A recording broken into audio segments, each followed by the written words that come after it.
ایک دفعہ حضرت موسیٰ علیہ السلام نے اللہ تعالیٰ سے پوچھا کہ جنت میں میرے ساتھ کون ہوگا؟ تو ارشاد فرمایا فلاں قصاب ہوگا۔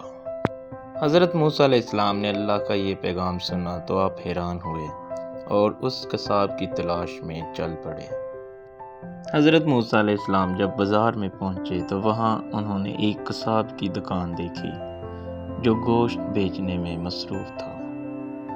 اس قصاب نے اپنا سارا گوشت جب فروخت کر لیا تو اس نے ایک گوشت کا ٹکڑا کپڑے میں لپیٹا اور گھر کی طرف روانہ ہو گیا۔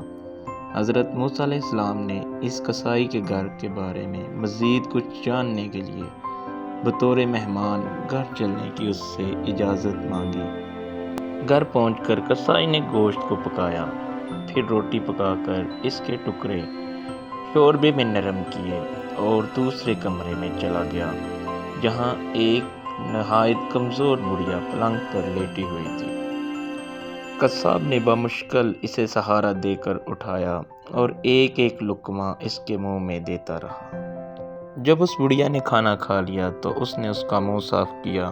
بڑھیا نے قصاب کے کان میں کچھ کہا جسے سن کر قصائی مسکرایا اور بڑھیا کو واپس لٹا کر باہر آ گیا۔ حضرت موسیٰ علیہ السلام جو یہ سب کچھ دیکھ رہے تھے، آپ نے قصائی سے پوچھا یہ عورت کون ہے اور اس نے تیرے کان میں کیا کہا جس پر تو نے مسکرا دیا؟ تو قصاب بولا اے اجنبی، یہ عورت میری ماں ہے۔ گھر آنے کے بعد میں سب سے پہلے اس کے کام کرتا ہوں۔ یہ روز خوش ہو کر مجھے دعا دیتی ہے کہ اللہ تجھے جنت میں حضرت موسیٰ علیہ السلام کے ساتھ رکھے، جس پر میں مسکرا دیتا ہوں کہ کہاں میں اور کہاں حضرت موسیٰ علیہ السلام۔ جب حضرت موسیٰ علیہ السلام نے اس کی فرما برداری دیکھی تو کہا اے نوجوان، تمہیں پتہ ہے میں کون ہوں؟ تو نوجوان بولا کہ نہیں، میں تو نہیں آپ کو جانتا۔ تو فرمایا میں ہی اللہ کا نبی موسیٰ ہوں۔